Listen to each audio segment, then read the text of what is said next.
Hello, everyone. My name is Jim Garrison, and I want to welcome you to this session of Humanity Rising as we delve into the mysterious but omnipresent reality of nature's sound current. We're going to explore some of the profound truths around sound. This is a subject that we talked about before on Humanity Rising.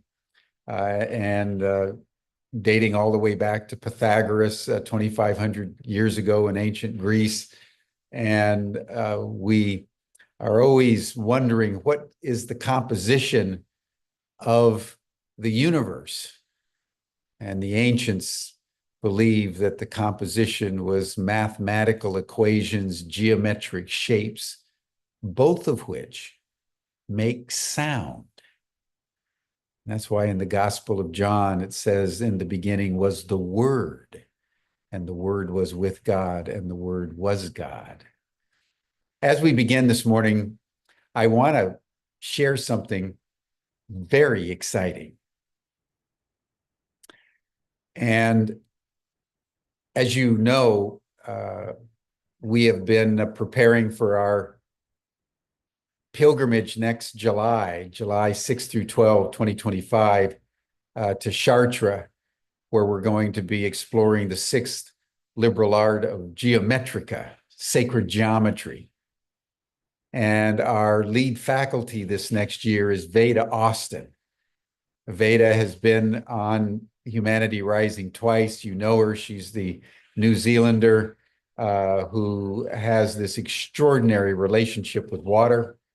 And I've been really enthralled with Veda and her work since I was introduced to her about maybe 9 months ago or so, maybe a year.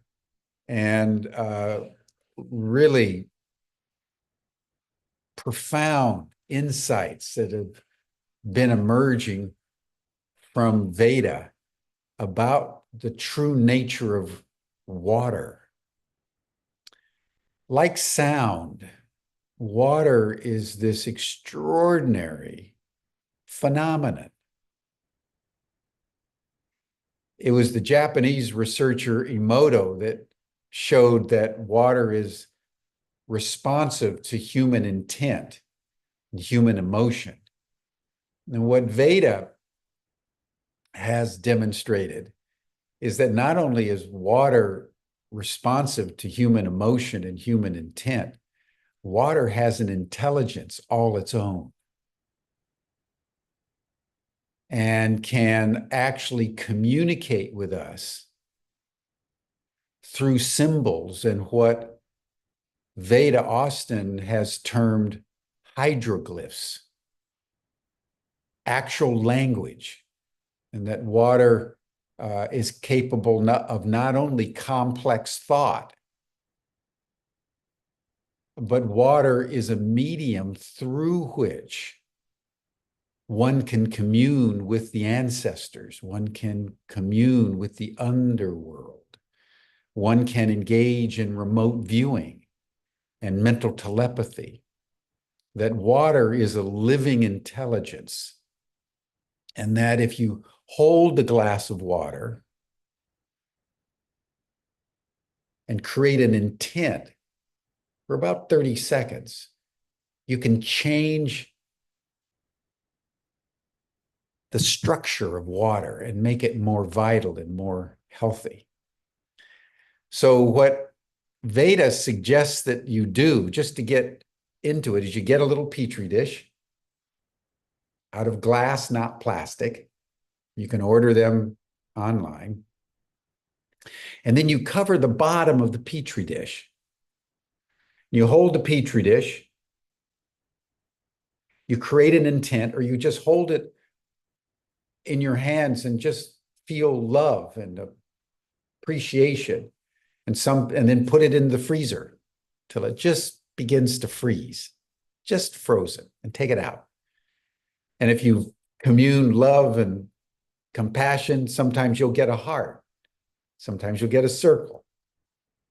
And over the last 6-9 months, I've been doing something, and yes, doing it almost every day, and finding that the more I'm resonating with water, the more water is becoming responsive. So I'm going to share my screen, and I'm going to show you something that blew me away. Take a look at that. What the water did yesterday was not just create an image at the bottom of the Petri dish. The water created a statue of Artemis. I put the water right in front of a statue of Artemis, the Greek goddess of the hunt and of birth. And I put it in the freezer. The water was completely flat. I took it out after my alarm, the beeper went, and was frozen, and it had created a replica in 3D out of the water, rising out of the water, of Artemis, of a statue. It was the most extraordinary thing. And I immediately emailed Veda and told her all about it. And she was thrilled and says that very, very rarely has she ever heard of anything like this. And there was one woman who did it, and the water created a bird, a 3D bird out of the water. Just think of what water has to do to start to sculpt itself while it's not even frozen into an oblong shape rising out of the water.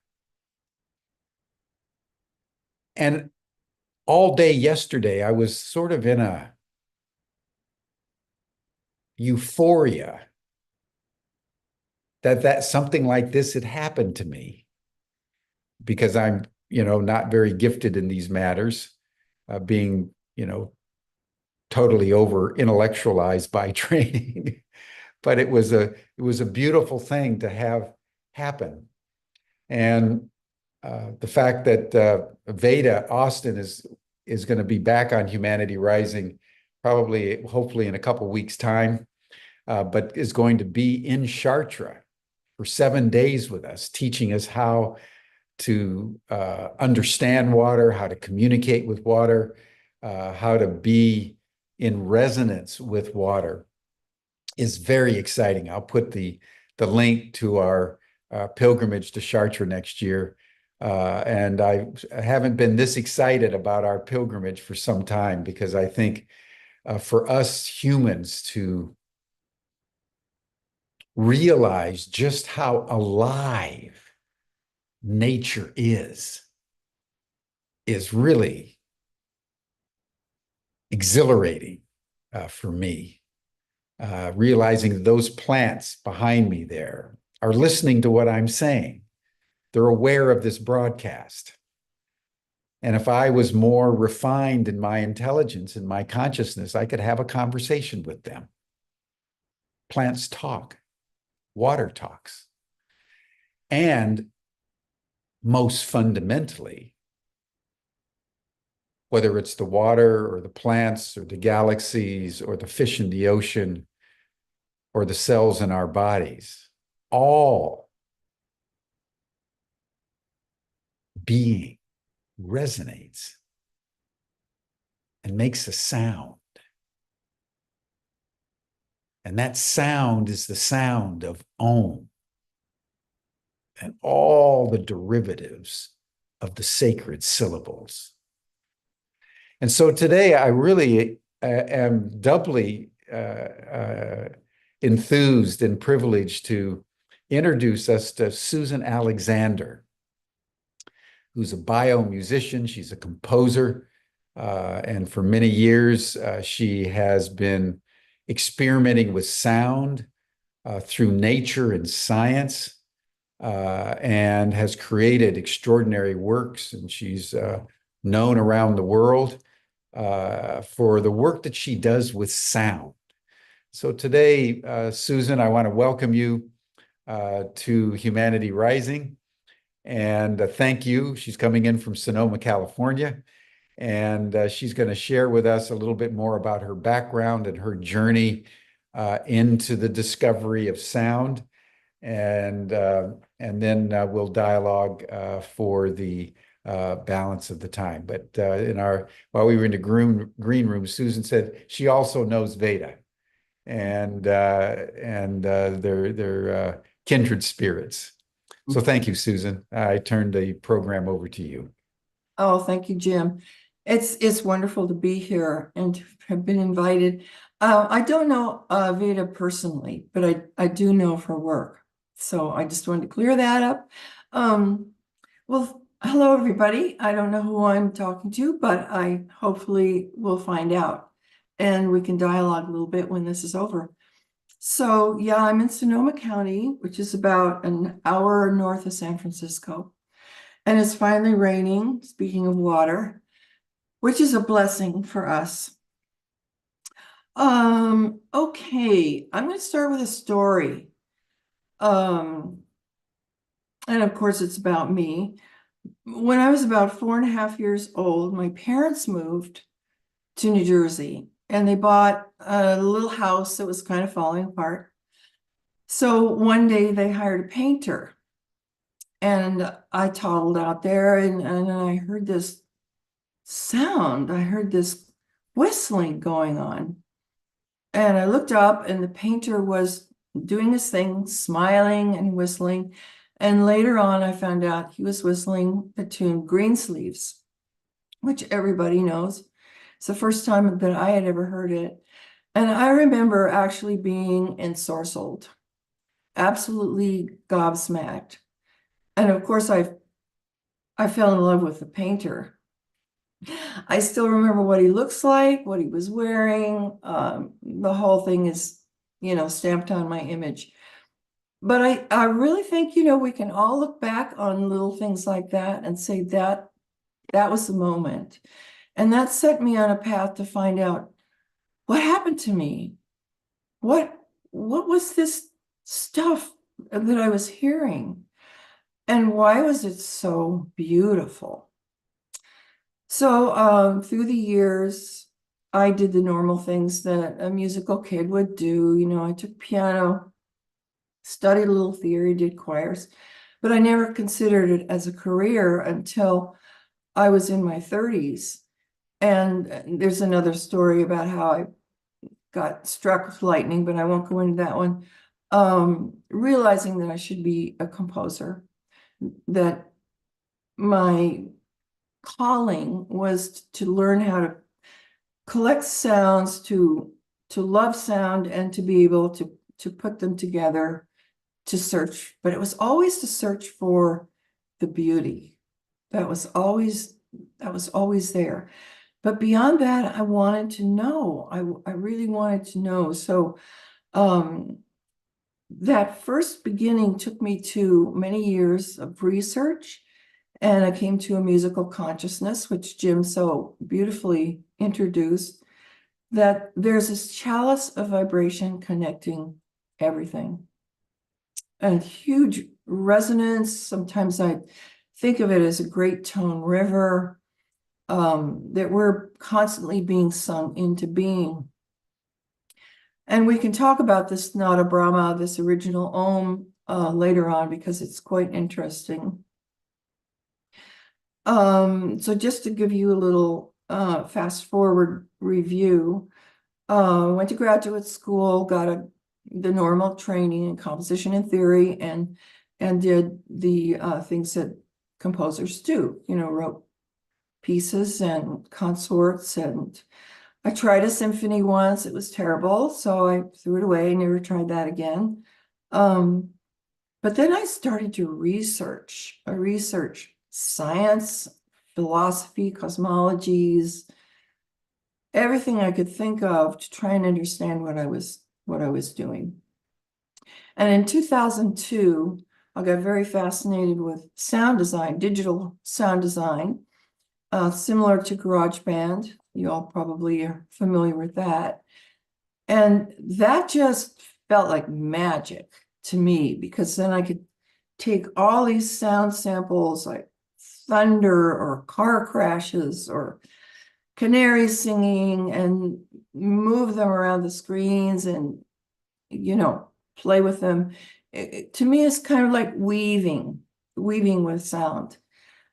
So that led to all kinds of collaborations with other artists. So I've worked with poets and dancers and scientists and so forth, and done projects on black holes and the brain, fluid, cranial sacral work. And all of those projects took me into the science aspect to see what kind of music I could find in the science. So I've done a couple of projects that were real well received with DNA. I'm not going to go into those now, but if you want to later, we can, or it's all on my website. Sonifying frequencies from DNA into sound. And then I did one with elements, using something called a little Larmor frequency, which comes from the nucleus. And those were fascinating. We should really talk about those because I found all kinds of harmonic correspondences in them that might interest some of you. And then I did it with pulsars, blah, blah, blah. So on we go. At the same time, I did a lot of teaching, which I loved. I loved at the university level and also ESL to Mexican farm workers. I've always loved to teach, and I still do. So that's where we are. And yeah, so maybe Jim can jump back in here and ask me things, and we'll see what direction it goes. I want to hear about when you were struck by lightning. Oh. That doesn't happen to most people. What were the circumstances? What happened? Okay. I was 32 years old. I was married. My marriage was not going very well. I had 3 children, little kids. And I had not come to the conclusion that I should be a composer, but I knew something was missing from my life. So when I say struck by lightning, it was a Shazam moment, because I was in my kitchen in Boston and I had a little plastic radio. One of those little cheesy plastic radios, and it was playing a Mozart string quartet. And I suddenly thought, oh, gosh, wouldn't it be fun to know how that's put together? Because I was hearing all these lines intersect. And that was the Shazam. I thought, oh, you idiot. That's what you should be doing. That was my thrill. So the next thing I knew, I was sitting on the kitchen floor, called the only friend I knew. We had just moved to Boston. She was a pianist. Said, Susan, I need a teacher. I can't afford to go to school. I have these 3 little kids. I have no money. I don't know anybody. What should I do? So she said, well, there's this one man in Boston. He's very busy. He teaches graduate students, but you should call him. So she gave me his number, and he turned me down flat. He said, oh no, I'm way too busy. I don't have time to do that, to mentor you, but I'll give you some names of graduate students. And Jim, I knew by hearing his voice, this was the man. This was my mentor. This was the guy who was, my get out of jail card. This was a man. I could just tell from his voice, but he was rejecting me right and left, and he didn't know me. I was a nobody. So I said, well, can I give you my number in case you change your mind? He said, well, I won't change my mind, but he took my number, or pretended to take my number. I hung up the phone and I was just devastated. Devastated. I thought, no, this can't be. This is the man. And the phone rang. And it was Joel. And he said, well, My wife was listening to the conversation and she gave me the business. She said, "You mean you can't afford to take 3 hours a month to help this poor woman who has 3 children and no money and blah, blah, blah, blah, blah." And she just laid into him. So he said, "Okay, we'll try it." Well, he was fabulous, fabulous. And I never stopped from then on. But it was a true Shazam moment. It Yeah. was a miracle. Yeah. Yeah. Yeah. So, Yeah. Yeah. so all of you, don't be shy is the point. If you feel something is right, you go for it and go for it with all your heart Yeah. because it's Yeah. there. So, Well, let me ask you about your development of the sound methodology and art form in relationship to nature. You mentioned DNA and pulsars and the various other natural phenomena. How does that work? What does that mean? What do you do? well, as I mentioned, I I translate these things from the natural world. For instance, the DNA, I worked with a scientist. His name is David Deemer. I believe he's still alive. He's at UCSD, University of California, Santa Cruz. And I said, I was a neophyte. Here's another example, Jim, of just exactly what we're talking about. I was looking around for a project after I got my master's, and I knew I didn't want to do a PhD. And I thought, is there sound in the body? Well, there has to be. If there's vibration, there has to be something happening. We've got all kinds of rhythms going on. Things are spinning. We have events, molecular events, atomic events, circadian rhythms. How could I hear that? I want to hear that because I want to know if it makes any sense harmonically, or if it's beautiful, or if it's just a mash of whatever. So when I got together with Dr. Deemer, you work with DNA. Is there some way we can access the frequencies that are going on? He said, well, sure, but they're electromagnetic. They're not sound. So I said, well, that's okay. Let's see what this is. Just vibration. Let's just take a look in there. So he measured the four bases, the chemistry of adenine, cytosine, guanine, and thymine. And it turns out those molecules have molecules inside which bond. And at the bonding angle, I mean, this is getting in the weeds, but if people are really interested, it's all explained on my website. But basically, they create a little jiggle at the bonding angle. And it's that vibration that we measured, that he measured. And so we got 60 vibrations, 60 numbers, and they were all infrared. They were heat. So they were on the electromagnetic spectrum, not sound. But I said, oh, well, light is measured in hertz. Sound is measured in hertz.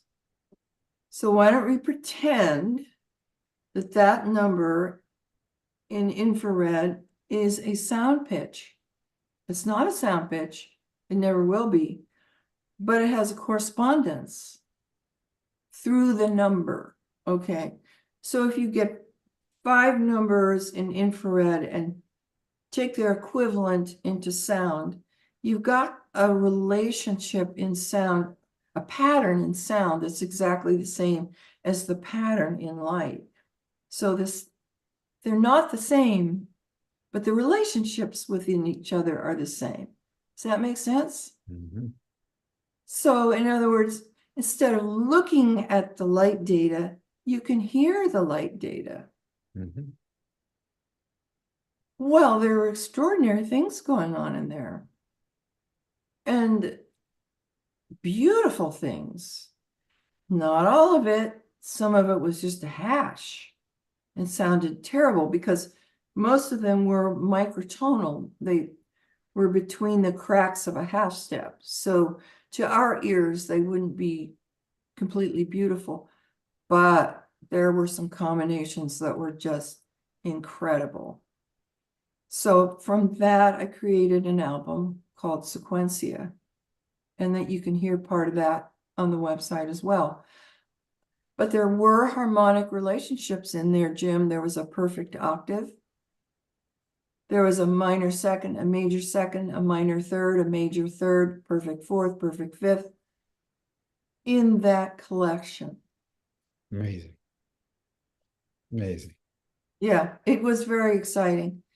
And I wondered, well, would it all be mashed up together? Would it be spread out? Well, it turns out it's about 2.5 octave spread for every bass. They're very similar with slight differences. So, I mean, that to me is thrilling that we can do that. Now, NASA does it all the time. This is way back in '88, before NASA caught on to the fact that people love to hear sonifications of sound in galaxies and stars, and so now you can go on NASA's site and hear all this stuff for free. It's beautiful. So I did the Yeah, same. and you've done it with astrological, astronomical entities like pulsars and stuff like that. So Yeah. tell us about the pulsar experience. How did you do it, and what were the frequencies, and how did you find out what a pulsar sounds like? Well, you can go, it's all data that you can find in libraries or online. Amazing. And the pulsars create this little radio wave spin, and it's actually a Hertz number. So it was so easy. It was so easy. The number was just right there. And I have a special synthesizer where I can plug in any number and it'll give me the tone. So that was very easy. That was so long ago. I'd have to go back and look at the data. But these all came out of people asking me for projects. But the elements was a really interesting one. Somebody said, well, can you give me the sound of atomic elements? And I said, well, I'll get back to you on that. I went to talk to David Deemer, and I said, David, I need help again. Somebody wants to hear the sound of hydrogen or oxygen. And he said, well, I don't know, but my wife's a chemist. Let me ask her. So it turns out that in special circumstances, there is a frequency that's a radio wave that comes from the nucleus of an atom. Let's take hydrogen. And it can be measured, and it's very mysterious. We know about them. We use them in MRIs, magnetic imaging, but nobody knows why the atom does it. Nobody knows what? Why the atom does this in the first place. Oh, why it vibrates. When you introduce the nucleus to a magnetic field, this little thing starts spinning and creates a vibration. Well, those were really interesting because there was a perfect fifth in there between phosphorus and oxygen. Again, we're going down geek road. If you really want to know, I can go further, or we can stop there. No, that's the point. We'd love to hear. Go a little further.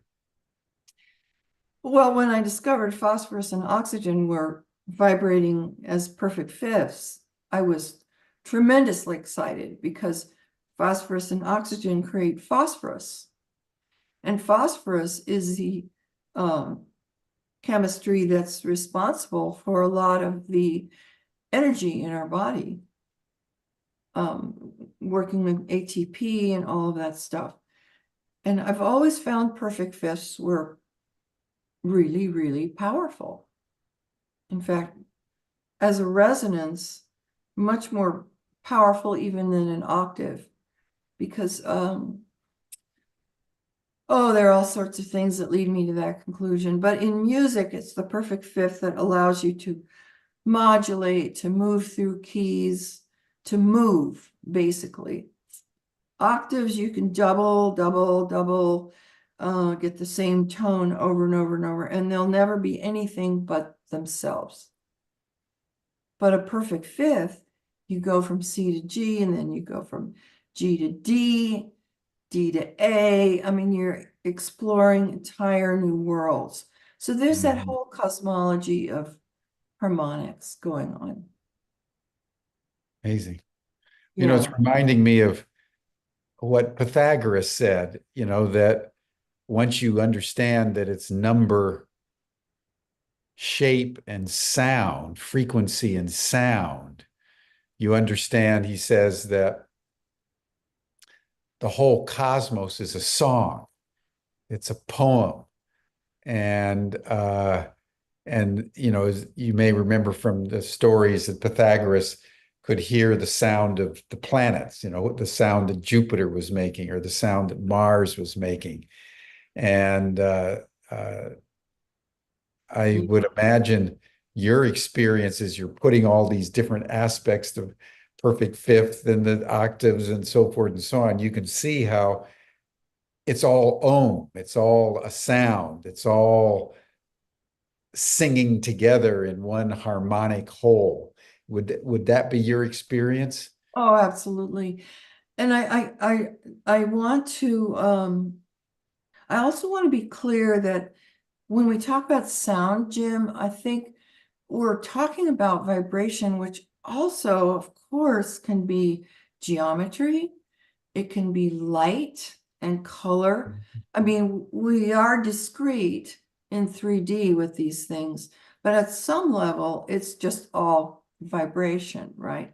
For instance, I went to a gallery exhibit a couple days ago with a friend who's an artist, and we were looking at this contrast of dark and light, and he reminded me that that's the way he processes. How can I put this? He hears the universe singing through vision, through contrast of dark and light. And so everybody is tuning in their own way. So I don't, but I think the metaphor that we have to use right now is sound. Because the Vedic Indians talk about two kinds of sound. You probably know this. The ahata, which we can hear, and the anahata, which is sound that we cannot hear. So that's the original Om. And they have lots of, the Sufis have different words for it. They call it, Nada Brahma, the world is sound.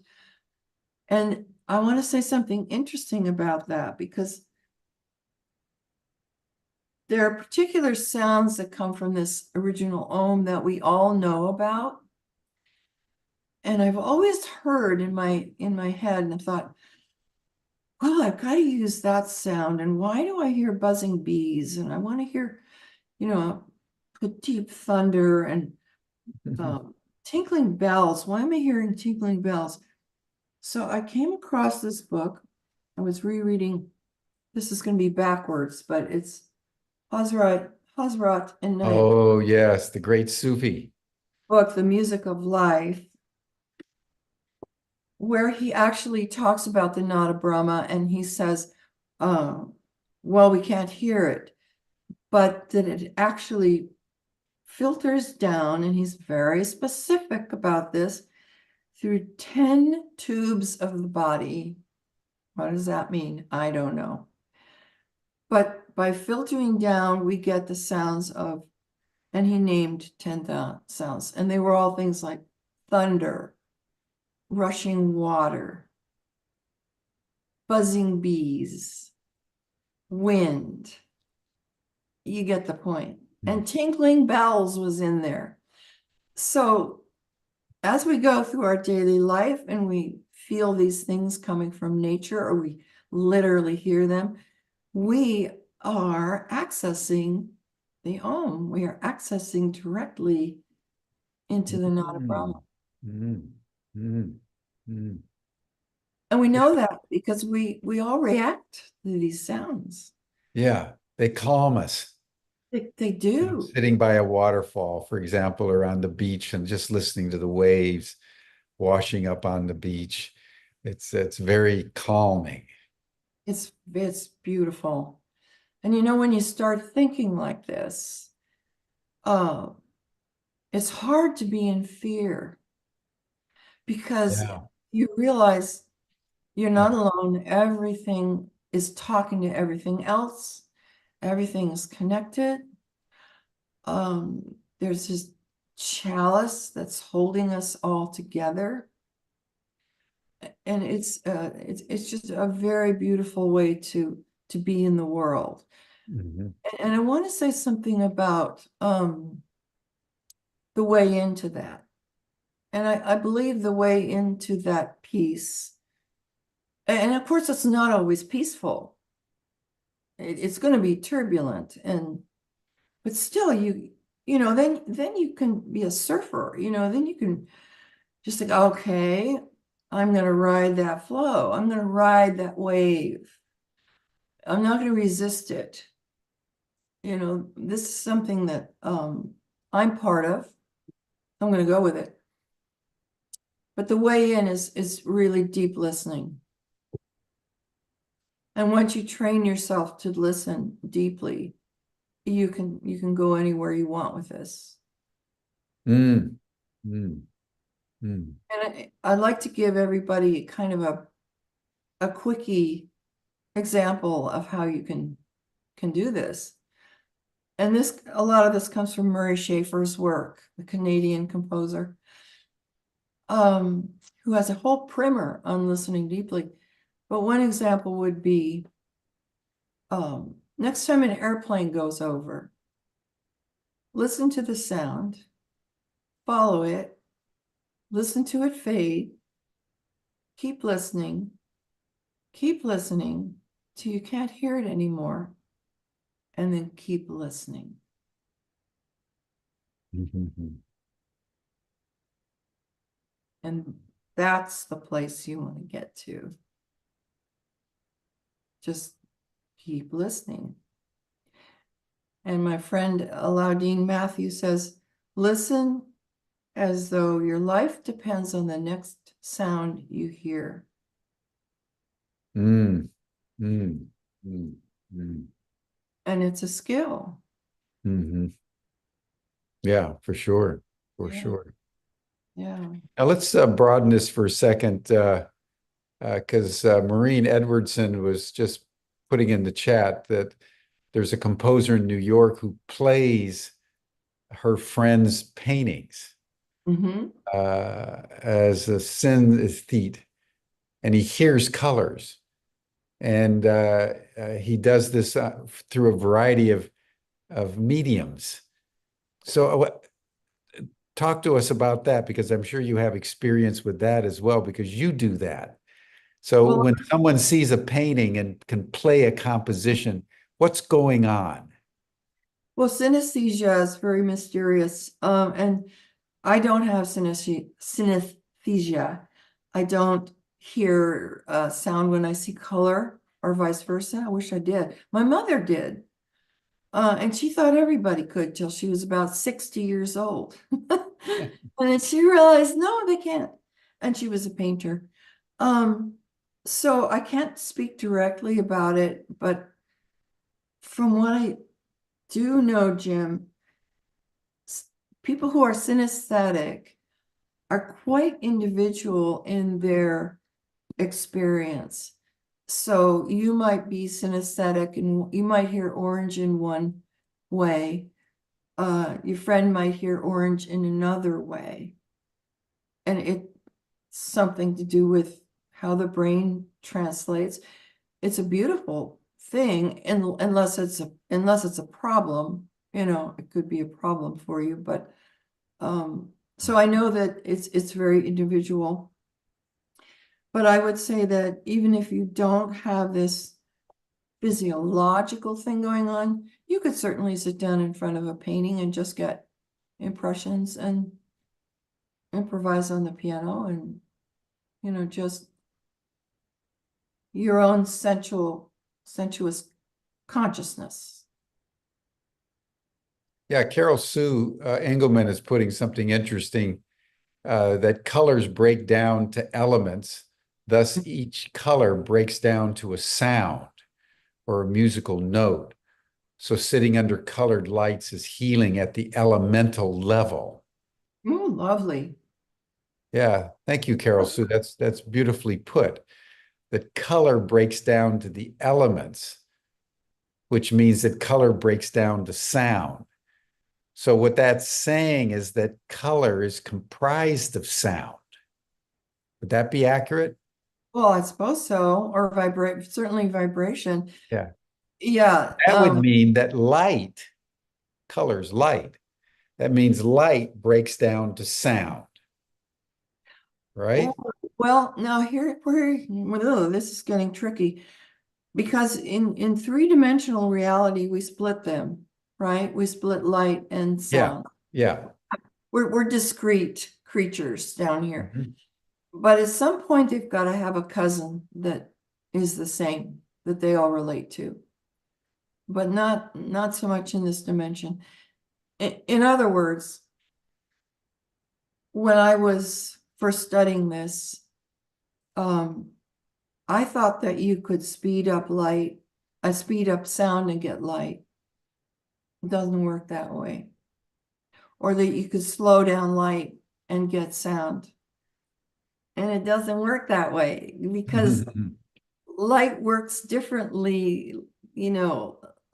Light is still mysterious. We don't understand electricity, but it has to do with electrons and all that stuff. And sound is physical. Sound pushes molecules in the air or the water or whatever medium. So it's literally like little dominoes falling down, creates these waves. So in that sense, they're not the same, but at some level, it all doesn't matter. That's the mystery. That's the mystery. Yeah. But if it's true, what Carol Sue is saying, that all color has frequency, that means light has frequency. Absolutely. Oh, right? Yeah.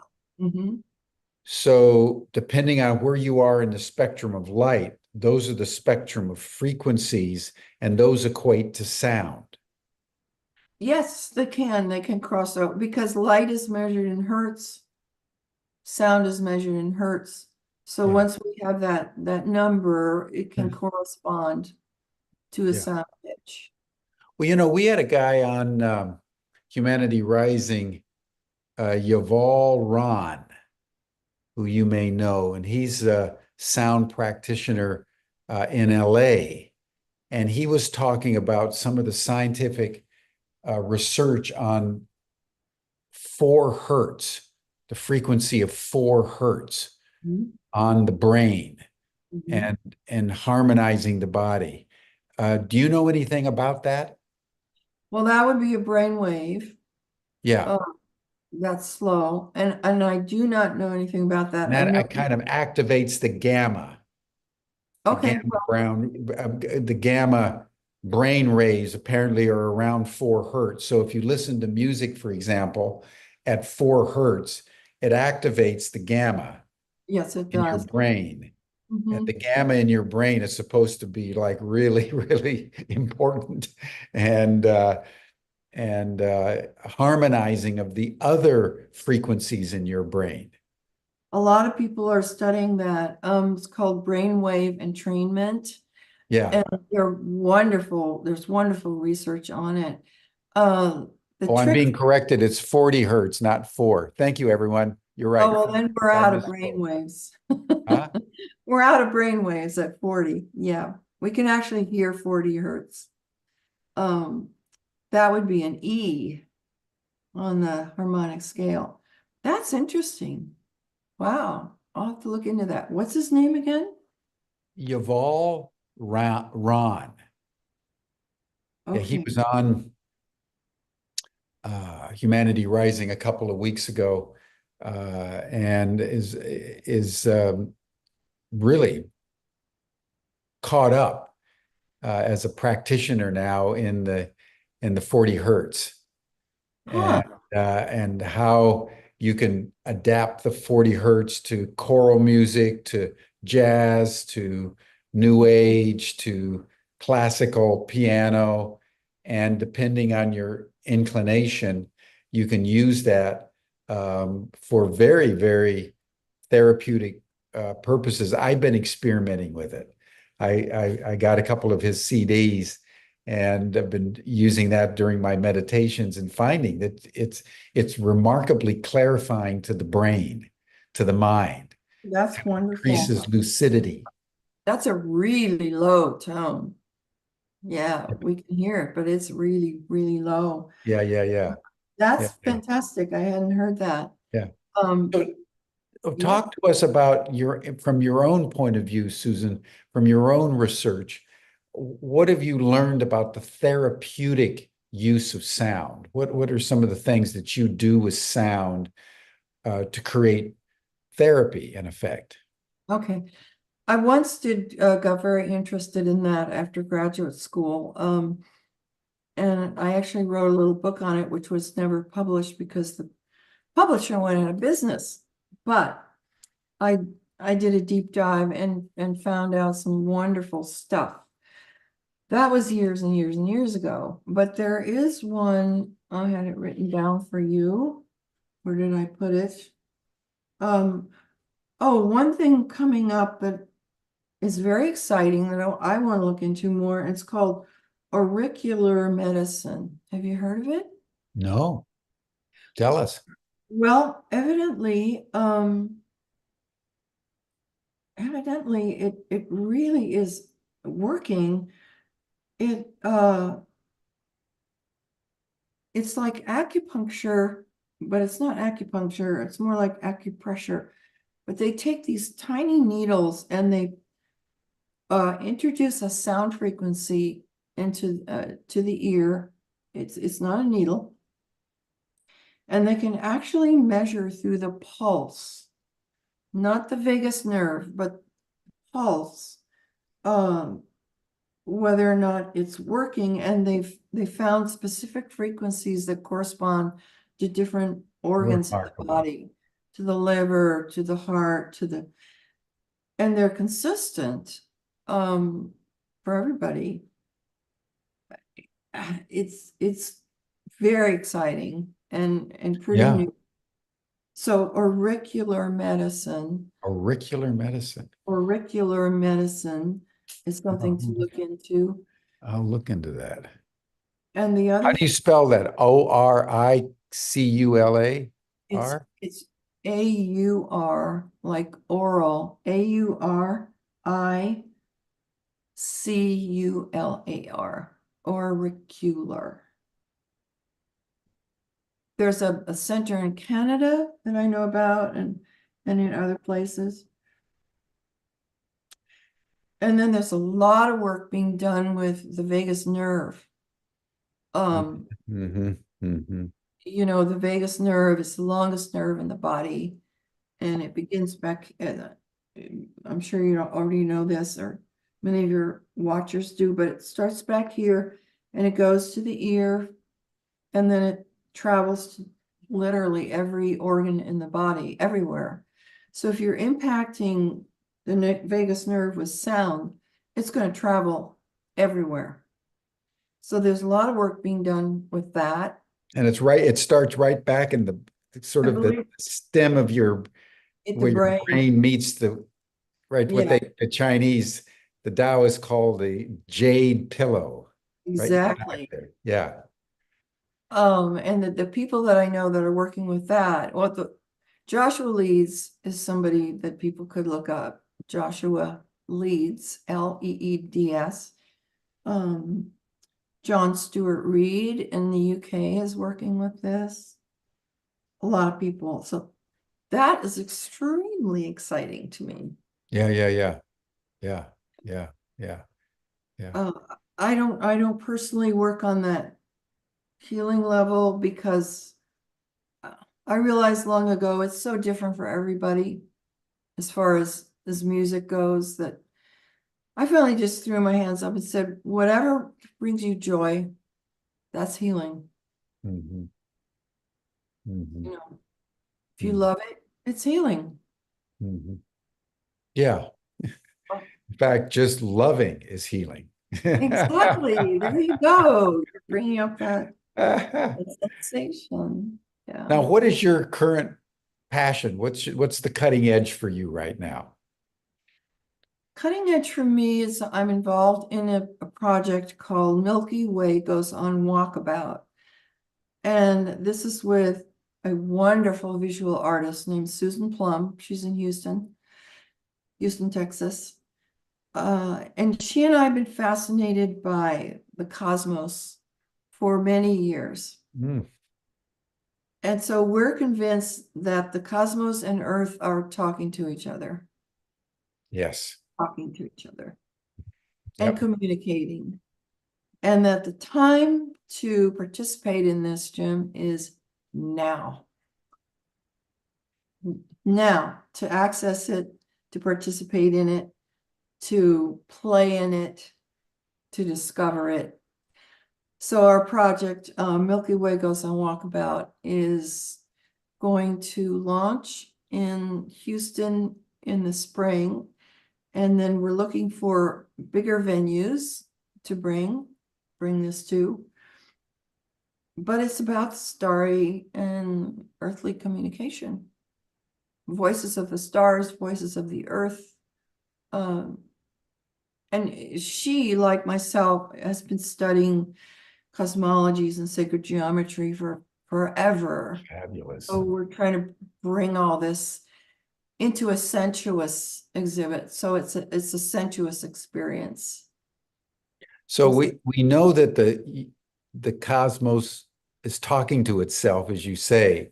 Now, how are you doing that? How are you creating that interactivity in your composition? How Oh, does that happen in terms of actual sound composition? well, for me, I just here's the way, well, this is the way I work. I've got an engineer mind and then I've got a intuitive mind, and the two seem to be friendly. You know, they're not fighting each other, Mhm. but I do tons and tons of research.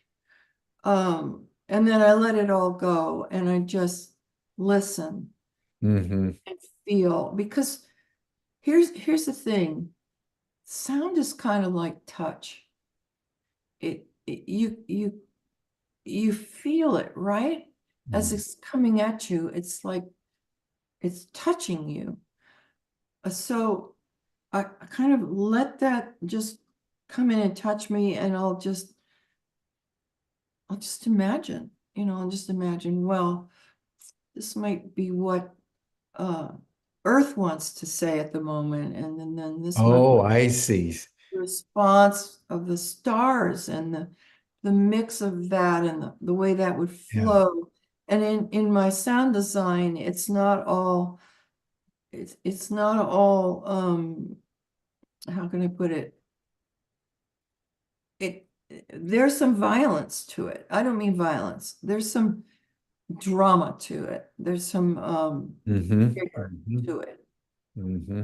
So it'll have these peaks because I'm just feeling these incredible explosions, of gamma rays and sunspots. And it's like, what is the universe doing? Yeah. Yeah. What's it communicating by what it's doing? Exactly. And Yeah. then what comes out of that? And Yeah. what's trying to guide me is always going back to that 4-year-old experience. I'm trying to find the majesty and the beauty and Right. the mystery. Well, there's billions of cosmic particles that are flowing through both of our bodies and everybody's bodies every second of every day. It's Sure. got to be communicating something. Yes. That's gotta be partly how the whole thing holds together, and it's like our anatomic system, uh, like our liver working, it's happening independent of our conscious mind. Yeah. Yeah. Oh, I And love so that. you take that raw data and then you apply your imagination, that beautiful mind of yours, and that's how the composition emerges. That's beautiful, Well, Susan. That's thank you. beautiful. Well, thank you. Well, I'm really devoted to that. Yeah. I really am, which doesn't mean, yeah, I'll stop there. Yeah, yeah, yeah, yeah, yeah. Yeah. Yeah. Well, I Thank think that's probably a good place to bring our conversation to a close. The note about how your creative genius kind of takes the science and nature and filters it through the imagination and comes up with these extraordinary. And I love the notion of the Milky Way, taking a walk, having Yes. a walkabout. Yes. Yes. That's a She beautiful, is. beautiful thing. Beautiful, beautiful thing. I want to say just a little word about your word genius. I'll take it. However, genius is just the art of paying attention, Yeah, right? yeah, yeah, Yeah. yeah. And in the ancient world, genius was a visitation. It wasn't you. It wasn't that you're so smart. It was a visitation of the gods. It was the inspiration of the Exactly. gods into a vessel, and it can leave after you're done. Well, the trick is to feel it if it comes into you and Exactly. to Exactly. devote, you must devote to that. Yeah. Yeah, you Exactly. honor Exactly. it. Well, Exactly. thank you. Exactly. Yeah. Thank you, Susan. And thank you for allowing the genius in. Oh, well, thank you. Can I just say a quick word? If Sure. people want to know more, um, Alexander, the spelling of Alexander as an artist has a J in it. So if you Google my name without the J, you won't find me. But if you go AlexJander, that's where my website can be found, our sound universe and all that. Type your website in this chat, Oh, I wish you hadn't said that. How do I or do? I can do it. Can you It's do just, it? yeah, Alexander So it's AlexJander. J, and it's alexander.com. No, OurSoundUniverse.com. OUR sounduniverse.com. One word, OurSoundUniverse.com. There we go. That's Cool. it. Okay. Thank you, Susan. You're Thank you, welcome. everyone. It's all a great song, everyone. Keep And singing. Susan Alexander dances those waves. So you're all welcome to join Alexander in the after chat. You'll see the link that Stan just put in the chat. You received a Zoom reminder in your Zoom invite for today. And then tomorrow, we're going to return to the domain of the extraterrestrials, and with a woman who's experienced an abduction and is going to tell us about it. Thank you, Susan. Thank you, everyone. See you in the after chat. See you tomorrow. Bye for now.